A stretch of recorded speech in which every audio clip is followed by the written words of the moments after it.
Il y a quelques sièges vides encore.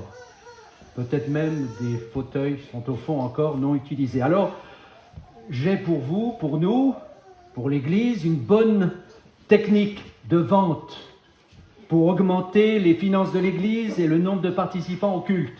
Voilà un scoop. Alors, il vous faudra, et voilà le conseil, mettre les gens sous pression, les contraindre, voire même les accabler, les menacer. Alors voici un bref témoignage personnel. Lorsque nous sommes arrivés dans la région lyonnaise, en 1990, pour implanter une église qui existe encore, merci Seigneur, à Brignais, pas loin d'ici, une douzaine de kilomètres, un travail pionnier, après un ministère avec mon épouse en Normandie pendant de nombreuses années, j'ai demandé aux membres du Conseil national de notre union de l'époque de me permettre de travailler à mi-temps pour compléter mon salaire, car un travail pionnier, il n'y a pas de paroissiens, il n'y a pas d'offrande. Donc ils ont accepté de me laisser libre de faire un travail séculier. Je me suis retrouvé ainsi à vendre des dictionnaires par le démarchage à domicile. Je ne citerai pas le nom des éditions de ces dictionnaires. Et une des techniques, écoutez bien, de vente, c'était de persuader, voire même de culpabiliser les éventuels clients en argumentant que s'ils n'achetaient pas ce dictionnaire scolaire pour leurs enfants, c'est qu'ils ne les aimaient pas vraiment et qu'ils ne voulaient pas une instruction. Je n'invente rien. J'étais très malheureux. Je pensais que Dieu m'avait conduit vers ce travail, mais heureusement, je n'ai vendu aucun dictionnaire. Au contraire, j'encourageais les visiteurs, car nous faisions du démarchage pas loin d'ici d'ailleurs, dans les immeubles.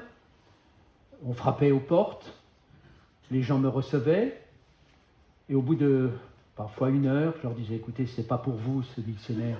Sur 47 mois, voire 50 mois de prêt, c'est pas possible, vous ne pouvez pas payer cela. Alors Dieu l'a su, Dieu l'a compris, enfin du moins, c'est moi qui l'ai compris.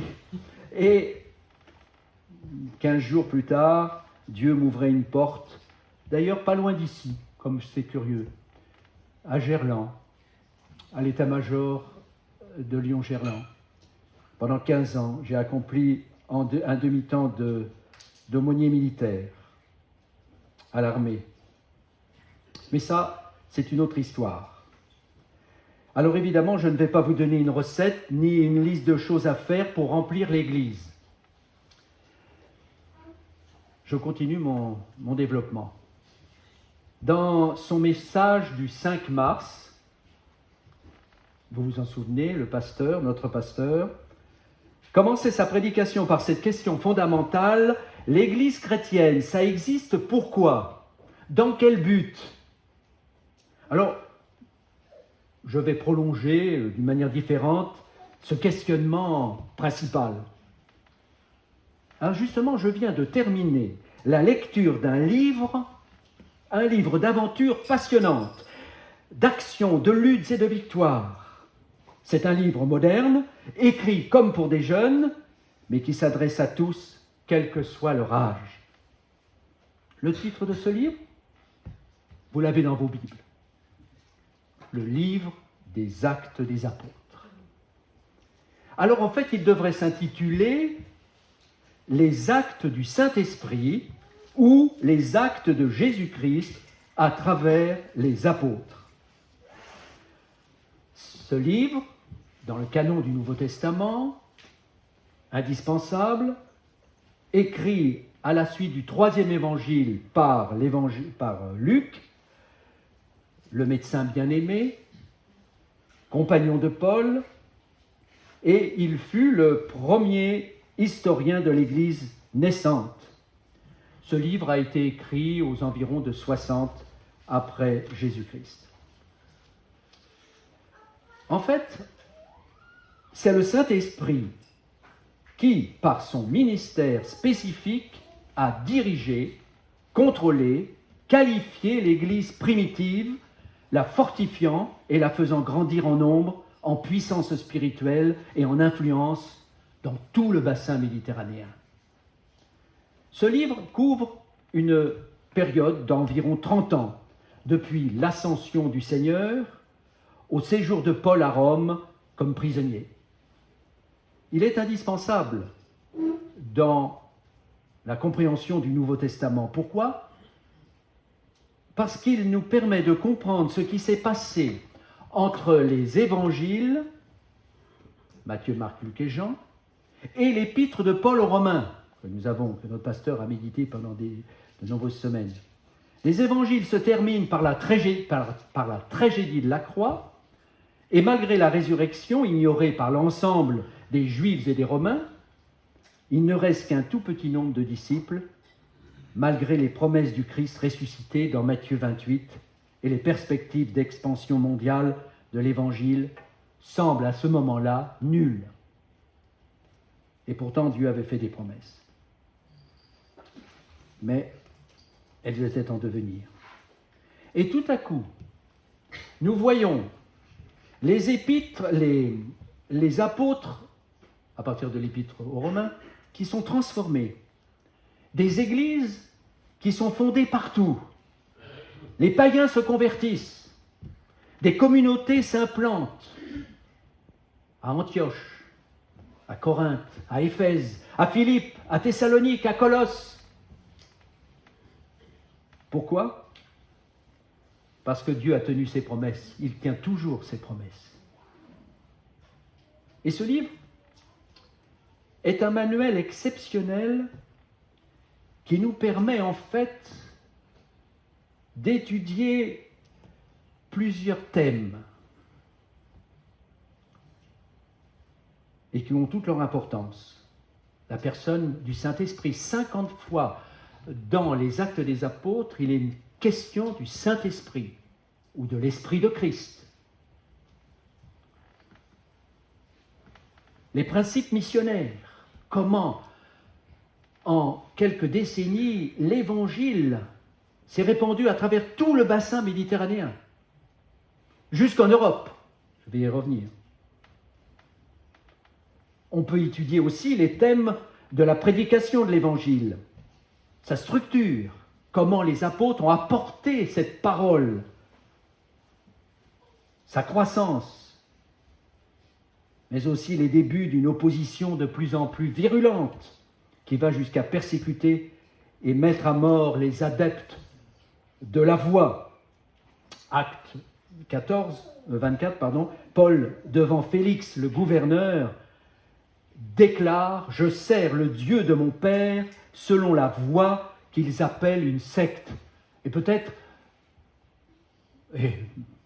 plus que peut-être, on dit de nous que nous sommes des sectes. Si ce n'est pas la religion officielle, alors ce sont des sectes. Alors, ce livre nous éclaire aussi sur la vie le ministère des apôtres Pierre, l'apôtre Paul et ses 3 voyages missionnaires. Alors, quelle aventure! C'est le titre. Rejoignez l'aventure. Et je dirai tout à l'heure, à la fin, donc restez jusqu'à la fin du message, pourquoi j'ai choisi, ou plutôt pourquoi Dieu, semble-t-il, m'a conduit vers ce titre, Rejoignez l'aventure. C'est une véritable aventure. Et ce matin, alors c'était un peu long jusqu'à présent, mais j'y arrive, je désire aborder avec vous le thème de l'évangélisation. L'évangélisation. Le mot évangélisation provient d'un mot grec qui signifie littéralement, et vous le savez, vous pouvez le dire sans le dire à haute voix, apporter la bonne nouvelle de Jésus-Christ. C'est la raison de l'Église. C'est dans ce but que Dieu nous a donné la puissance de l'Esprit. Vous recevrez une puissance et vous serez mes témoins. Alors, nous allons lire en introduction quelques versets du premier chapitre de l'épître de Luc. C'est même pas une épître, mais voilà. Je lis.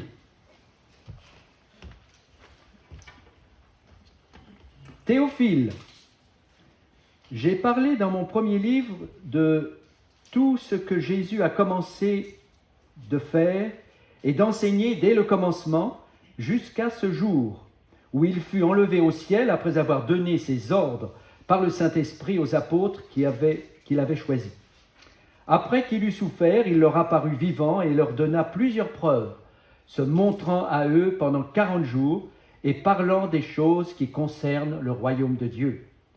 Comme il se trouvait avec eux, il leur recommanda de ne pas s'éloigner de Jérusalem, mais d'attendre ce que le Père avait promis, ce que je vous ai annoncé, leur dit-il. Car Jean a baptisé d'eau, mais vous, dans peu de jours, vous serez baptisés du Saint-Esprit. Alors les apôtres, réunis, demandèrent, Seigneur, est-ce ce temps que tu établiras le royaume d'Israël? Il leur répondit, ce n'est pas à vous de connaître les temps ou les moments que le Père a fixés de sa propre autorité, mais vous recevrez une puissance, le Saint-Esprit, et qui surviendra sur vous, et vous serez mes témoins à Jérusalem, dans toute la Judée, dans la Samarie et jusqu'aux extrémités de la terre. Après avoir dit cela, il fut élevé pendant qu'ils le regardaient, et une nuée le déroba à leurs yeux. Et comme ils avaient les regards fixés vers le ciel pendant qu'ils s'en allaient, voici 2 hommes vêtus de blanc leur apparurent et dirent, Hommes galiléens, pourquoi vous arrêtez-vous à regarder au ciel? Ce Jésus qui a été enlevé au ciel du milieu de vous viendra de la même manière que vous l'avez vu allant au ciel. Alors ils retournèrent à Jérusalem de la montagne appelée des Oliviers, qui est près de Jérusalem, à la distance d'un chemin de sabbat. Quand ils furent arrivés, ils montèrent dans la chambre haute où ils se tenaient d'habitude. Verset 14. Tous, d'un commun accord, persévéraient dans la prière avec les femmes et Marie, mère de Jésus, et avec les frères de Jésus. Que le Seigneur ajoute sa bénédiction à la lecture de cette parole. Alors justement, concernant ce thème qui sera mon sujet aujourd'hui, un thème d'évangélisation plutôt que la méditation de ce passage, ça en fait partie, j'aborderai 3 parties. D'abord, évangéliser, mais quel message? Alors là, vous savez, ce thème, ce n'est pas un scoop. Dans beaucoup d'églises, il est annoncé, on parle de l'évangélisation, mais est-ce qu'on réalise vraiment l'importance et la pertinence? Eh bien, ce livre des Actes va nous aider à y répondre. Je lisais,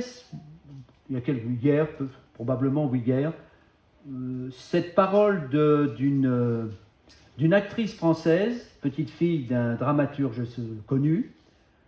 Croire en Dieu, pour elle, et pour peut-être beaucoup de nos compatriotes, croire en Dieu, c'est essayer d'être quelqu'un de bien avec les autres.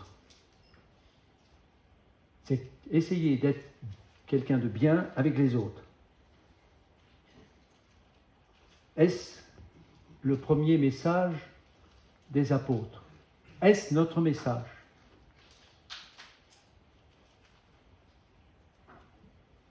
Il nous est dit au chapitre 5, verset 42, « Il ne cessait d'enseigner et d'annoncer la bonne nouvelle de Jésus-Christ. » Philippe, alors ce sont des citations des Actes, chapitre 8, si certains prennent des notes.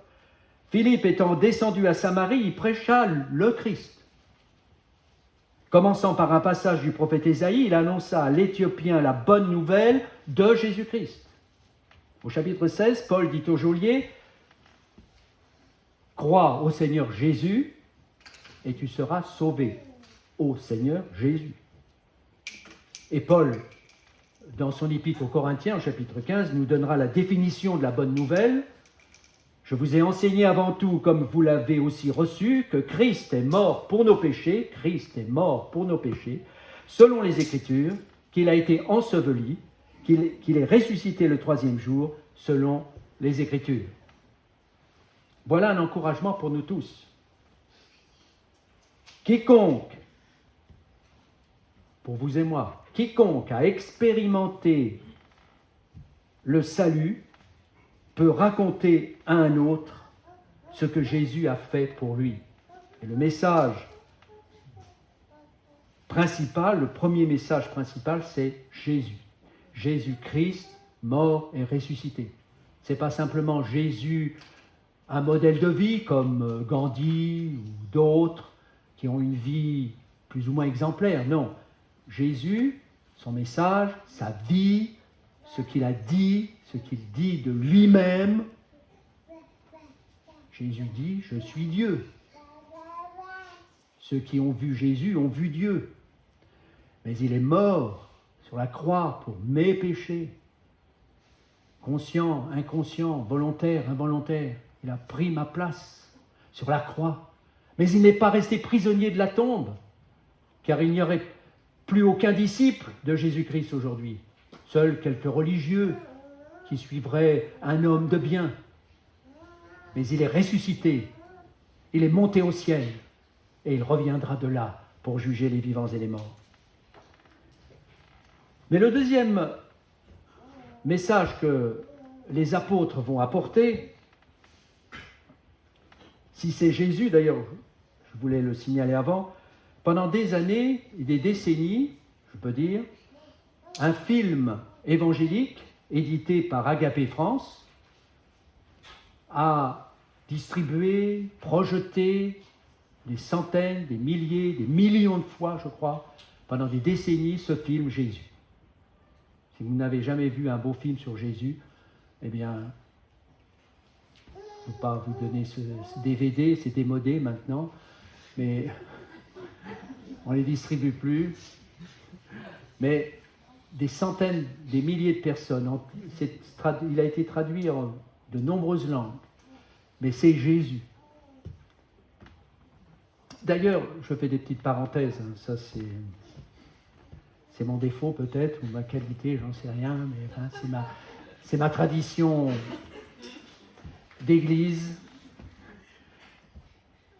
Le plus beau souvenir, un des plus beaux souvenirs, lorsque j'ai projeté des dizaines de fois ce film Jésus, c'est de pouvoir le projeter sur la plage d'Oulgat, en Normandie, où nous avons été, ma femme et moi, pasteur et responsable de maison.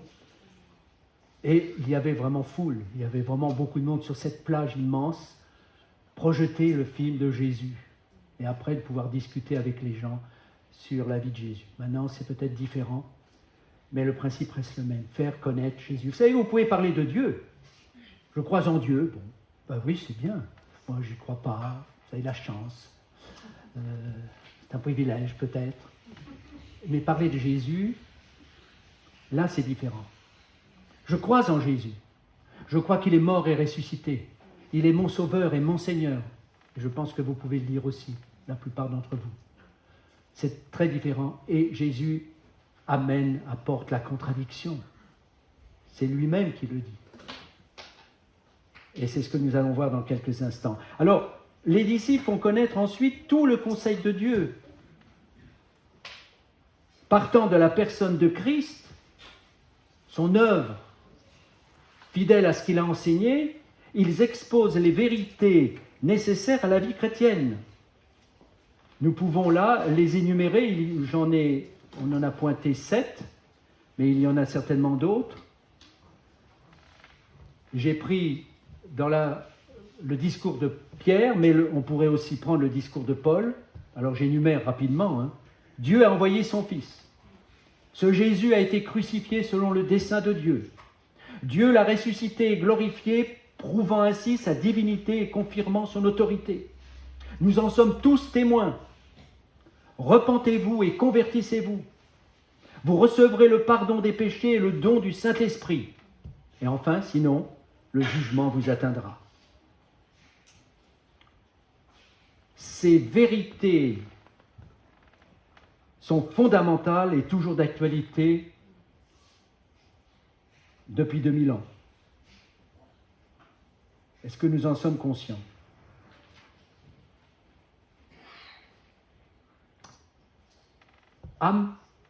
Parler de Jésus-Christ,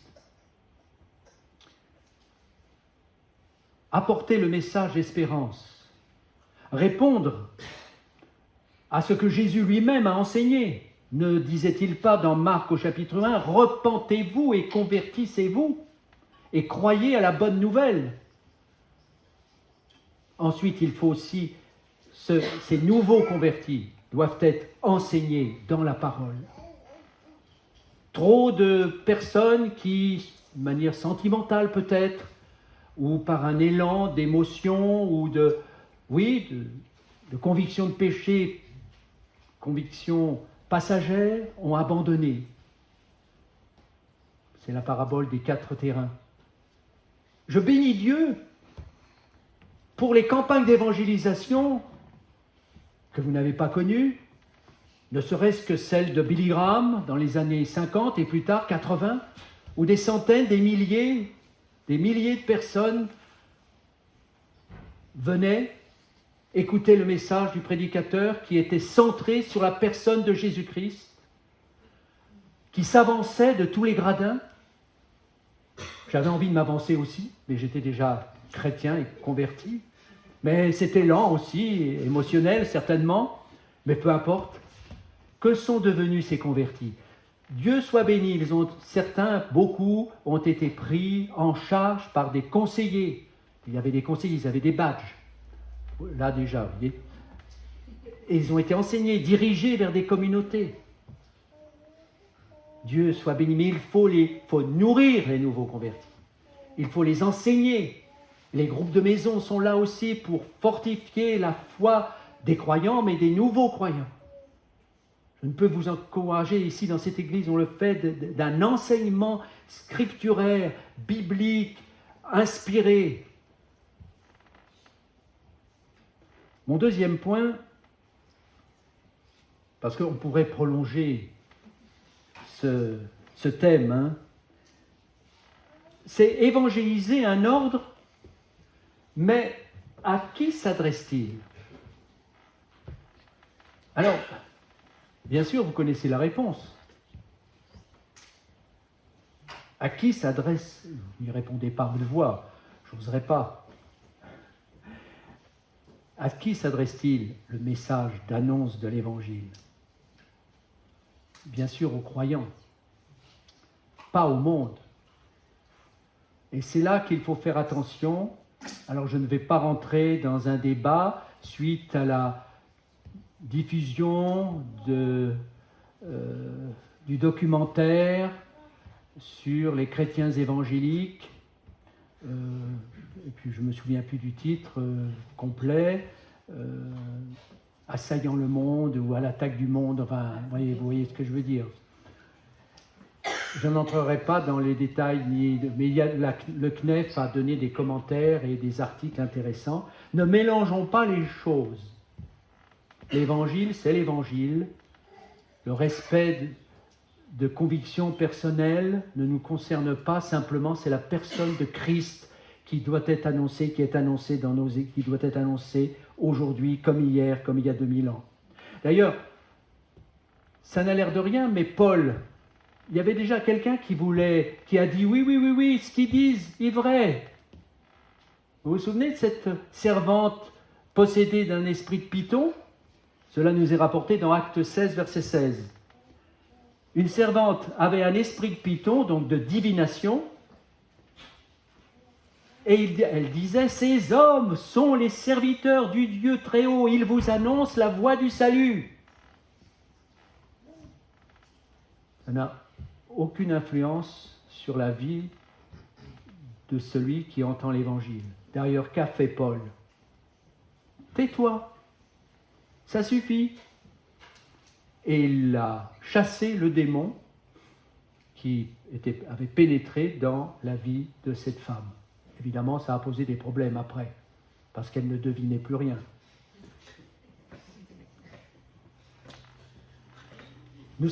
J'ai lu tout à l'heure que Dieu a fait connaître sa volonté suprême avant de quitter cette terre. Allez, et il s'adresse à ses disciples, faites parmi les nations des disciples.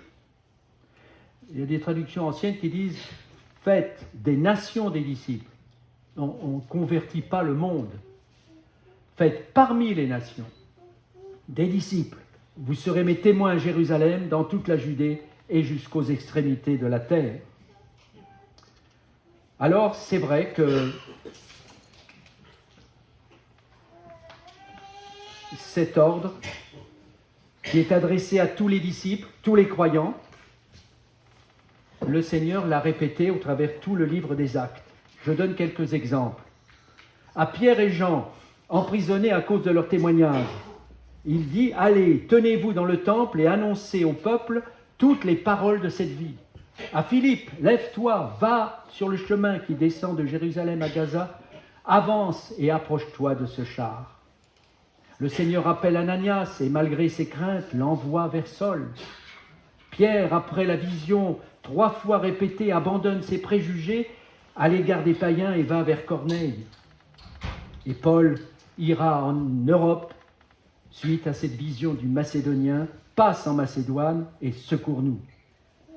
Enfin, il ira même à Rome, selon la volonté de Dieu. « Prends courage, lui dira-t-il dans Acte 23, car tu as de même rendu témoignage de moi dans Jérusalem, il faut aussi que tu rendes témoignage de moi dans Rome. » C'est ainsi que cette annonce de l'Évangile, bien sûr, vous le savez, c'est nous qui sommes porteurs de cette bonne nouvelle. Ce n'est pas le monde.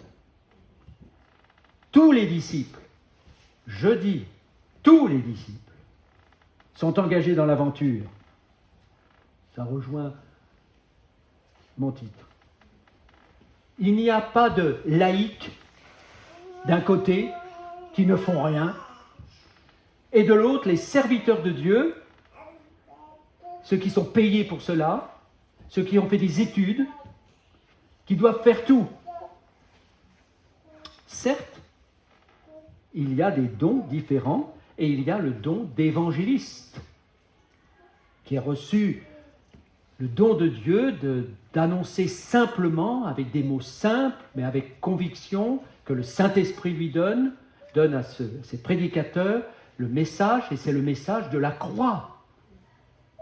Uniquement, Christ mort, il est mort pour mes péchés, il est ressuscité pour mon salut.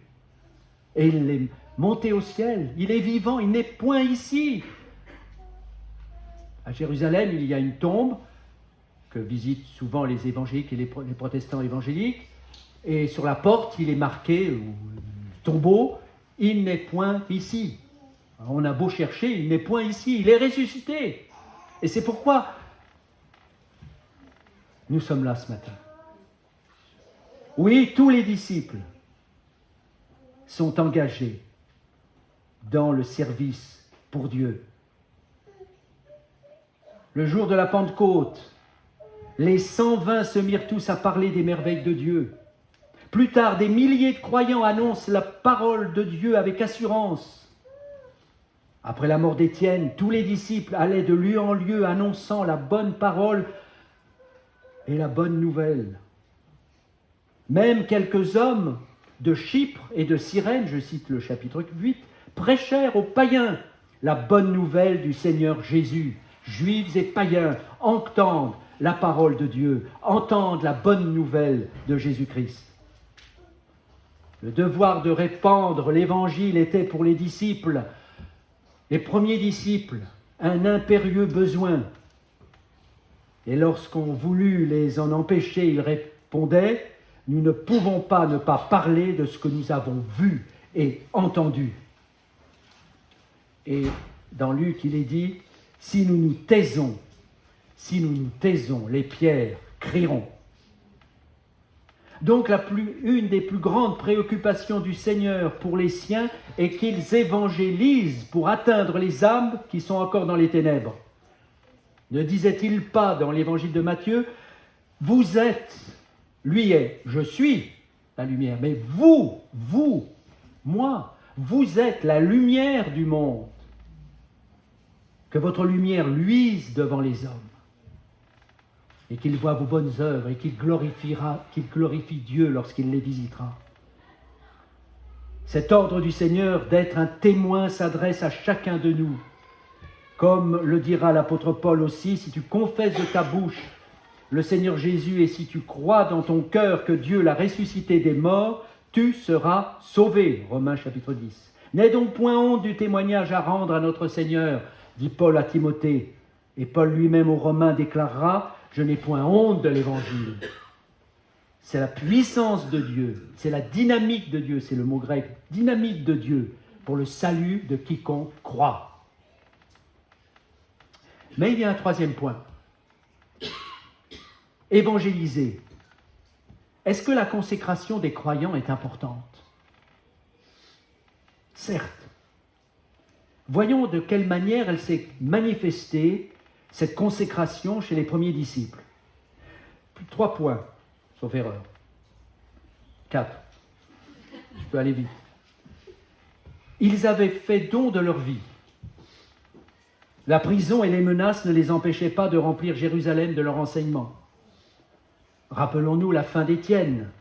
Paul, au moment de prendre congé des anciens d'Éphèse, disait « Je ne fais pour moi-même aucun cas de ma vie comme si elle m'était précieuse, pourvu que j'accomplisse ma course avec joie et le ministère que j'ai reçu du Seigneur Jésus d'annoncer la bonne nouvelle de la grâce de Dieu. » Annoncer la bonne nouvelle de la grâce de Dieu, c'est-à-dire le salut en Jésus-Christ. Deuxième point, les disciples obéissaient en toutes choses aux directives de l'Esprit. Là, on pourrait en discuter. Philippe, qui sous l'ordre du Seigneur abandonne tout pour aller à la rencontre de l'Éthiopien, de manière assez particulière quand même, il faut le dire. Les anciens d'Antioche laissent partir Barnabas et Saul pour leur voyage missionnaire. Conduits par le Saint-Esprit leur dit, et Paul plus tard, se laissant conduire par ce même esprit, ira évangéliser un nouveau monde. L'Europe, chapitre 16. On pourrait prolonger sur ce deuxième point, mais vous pourrez le faire aussi, selon le cas, dans les groupes de maison. Troisième point, il persévérait dans un commun accord, comme dans un orchestre, où il y a plusieurs instruments, comme ici. Il faut chacun ait la bonne note. Il y a eu un... Non, je ne fais pas allusion. C'est la première fois depuis que je viens, donc ça va. Mais c'est bien d'un commun accord. Si on n'est pas d'un commun accord, on ne peut pas chanter. Eh bien, merci pour cette illustration gratuite et merveilleuse pour moi, voilà. Oui, il persévérait dans l'enseignement des apôtres, c'est-à-dire dans la parole de Dieu. La Bible tout entière, cette parole, les 66 livres de la Bible. Pourquoi pas 67, pourquoi pas 68 ? Il paraît qu'on a découvert un nouvel évangile, enfin des manuscrits de l'évangile de Matthieu. Bon, j'attends pour voir, je ne sais jamais, on verra. Mais Dieu a conduit ces livres au travers des siècles. Enseignement des apôtres, communion fraternelle, d'un commun accord, comme un orchestre, dans la fraction du pain, que nous allons prendre dans quelques instants, et dans les prières. Nous voyons déjà là les bases. Vous vous rendez compte ? Nous sommes en l'an, même pas 60 de notre ère, les bases de l'Église que Dieu a construite. Je bâtirai mon Église et le séjour des morts ne prévaudront point contre elle.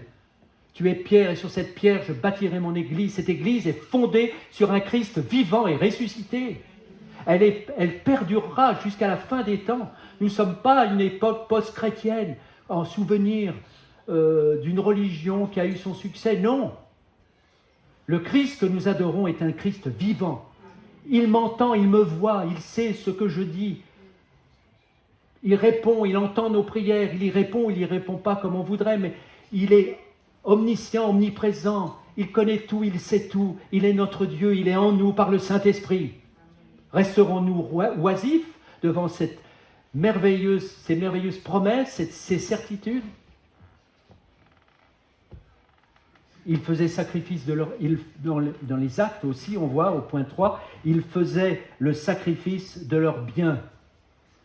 Les premiers disciples étaient pauvres et peu nombreux, mais ils considéraient que tous leurs biens appartenaient à Dieu. Il ne nous appelle pas à vendre tous nos biens, comme nous l'avons vu, ou nous pourrions le voir dans les premiers chapitres du livre des Actes. C'est pas cela l'essentiel, mais l'essence même de ces paroles, c'est que Dieu nous appelle à vivre, à faire sacrifice de nos biens si c'est nécessaire, à donner pour son œuvre, à être généreux. Dieu ne nous appelle pas à vivre en communauté ou en kibbutz, comme en Israël. Mais ne refusons pas de faire tout notre devoir avec joie. L'amour de l'argent est une idolâtrie et le souci exagéré du lendemain est un manque de foi. Et puis, il ne faut pas passer sous silence ce quatrième point, ils étaient courageux jusqu'au martyre. Réalisant ainsi pratiquement cette parole de Christ sur le sermon sur la montagne, et nous voudrions un peu éviter ces paroles, les oublier. Heureux serez-vous lorsqu'on vous outragera, qu'on vous persécutera et qu'on dira faussement de vous toutes sortes de mal à cause de moi.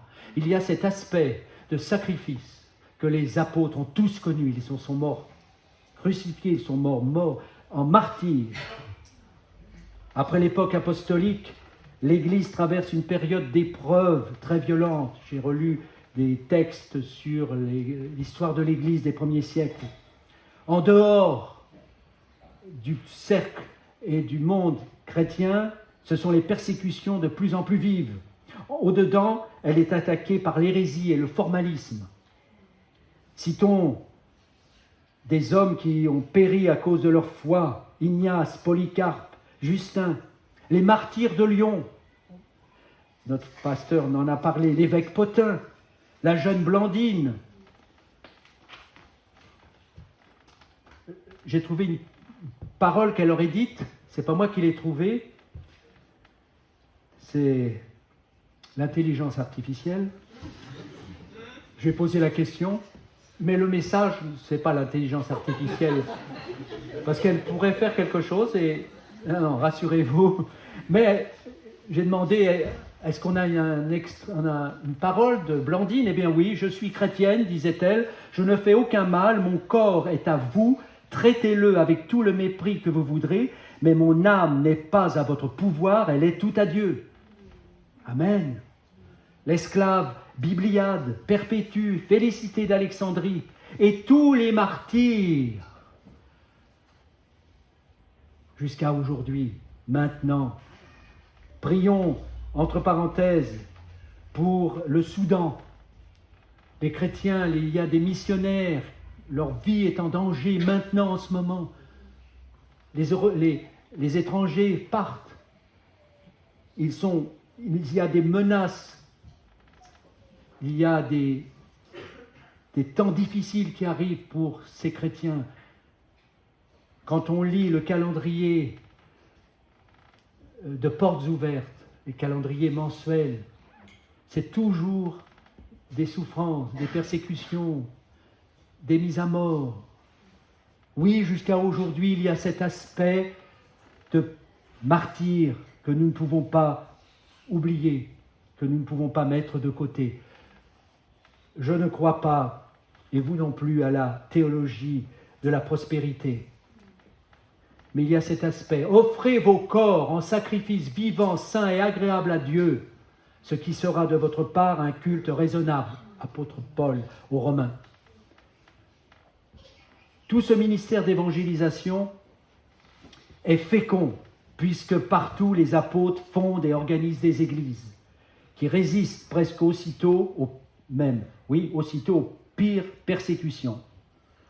En très peu de temps, l'Église primitive, avec une joie triomphante et une puissance d'expansion formidable, réussit à implanter solidement l'Évangile dans presque tout le territoire romain. Le Seigneur dit, qui enverrai-je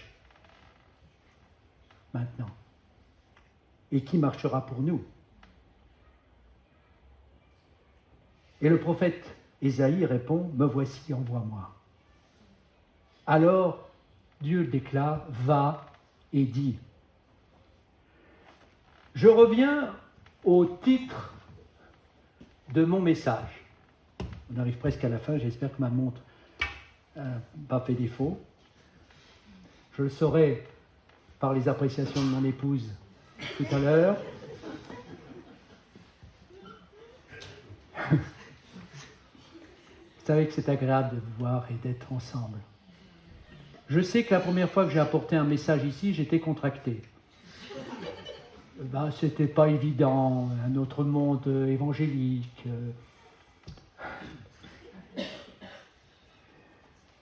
Je reviens au titre. Rejoignez l'aventure. Alors, pourquoi j'ai donné ce titre? Il y a un sous-titre aussi. Parce que c'est une affiche, une pub. Peut-être certains l'ont vu, jusqu'à hier, aujourd'hui. Une pub sur des grandes affiches pour promouvoir le jeu Playmobil. Et le sous-titre, c'est « Sans faire vos valises ». Alors, bon, on va rebondir sur cette affiche de rejoindre l'aventure. La vie chrétienne est une aventure. Et vous y croyez puisque vous êtes là et qu'il y a beaucoup de jeunes. Prenez la relève, vous les jeunes. Moi, je ne sais pas combien de temps encore j'aurai à vous apporter avec le plus de conviction que je puisse faire tout mon être, de toutes mes forces, de toute ma foi faible. Dieu me dira, tu as été fidèle en peu de choses, dans la joie de ton maître. Mais je vous convainc de continuer l'aventure, ça en vaut la peine, avec des souffrances, avec des persécutions, avec de l'incompréhension, avec des larmes. L'évangélisation est une véritable aventure, un défi que Dieu nous adresse, vous adresse, nous ordonne même. Nous ne sommes pas obligés de faire nos valises. Pourquoi? Parce que le prochain à qui nous pouvons annoncer l'Évangile avec foi, avec douceur et en instruisant, eh bien, il est tout près de nous, notre voisin de palier, notre collègue de travail, notre camarade de lycée ou d'université, nos fournisseurs qui viennent nous livrer les colis d'Amazon, notre facteur, sont peut-être des personnes, et certainement qui ne connaissent pas l'amour de Jésus-Christ pour eux, à qui nous devons leur annoncer. L'évangélisation s'épanouit dans une culture d'évangélisation. Et le pôle évangélisation de notre Église a toute son importance et sa pertinence, et encourageons et œuvrons avec notre sœur Linda, qui nous sensibilise à cette action actuellement, 2 ouvriers dans la moisson. C'est une œuvre d'évangélisation, il y en aura d'autres, mais encourageons ce pôle évangélisation. Christ, et je vais bientôt en terminer, nous lance un défi impressionnant. Comme le Père m'a envoyé, moi aussi je vous envoie. Cette grande et noble mission, c'est le Saint-Esprit lui-même qui nous la donne, ce n'est pas nous. Il est notre source de courage et il nous envoie comme témoins, chacun de nous. Ah oui, mais certains diront, ah mais non, je me sens si inutile, si incompétent, trop jeune, trop vieux, trop peu instruit, mal formé. Alors vous êtes en bonne compagnie avec Moïse, Jérémie, Ésaïe. Écoutez, pardon Seigneur, mais je ne suis pas un homme à la parole facile. C'est ce qu'il disait. J'ai la bouche et la langue pesantes. Et Dieu l'envoie. Ah Seigneur, je ne saurais pas parler, je suis trop jeune, dit Jérémie. Alors, frères et sœurs, personne n'est oublié par Dieu. Chacun de nous, tous, moi le premier, pas seulement Alex et les anciens, chacun, à quelque niveau que ce soit, si nous aimons Jésus-Christ, si nous voulons lui rendre gloire, annonçons Jésus mort et ressuscité. Ce n'est pas nous qui convainquons les âmes, c'est le Christ.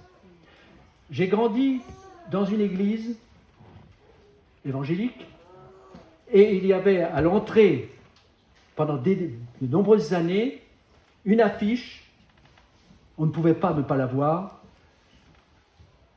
l'Église évangélise ou meurt. Et l'apôtre Paul dit « Malheur à moi », dans un contexte différent qu'il faudrait étudier, mais malheur à moi si je n'annonce pas l'Évangile. Alors frères et sœurs, c'est une grande et noble aventure. Rejoignez-nous pour cette aventure, rejoignez le pôle évangélisation, rejoignons-nous tous au service de notre Maître, car il y a de la joie dans le ciel, vous le savez, pour un seul pécheur qui se repent. Évangéliser, quel message? Évangéliser un ordre, mais à qui s'adresse-t-il? À vous, à moi? Évangéliser, nous devons nous consacrer au Seigneur, offrir nos corps en sacrifice vivant. Que Dieu vous bénisse et nous bénisse tous ensemble, et que dans vos groupes bibliques, vous puissiez aussi continuer à méditer, à donner des idées nouvelles, à approfondir ce thème d'annonce de l'Évangile à toute créature. Que Dieu vous bénisse.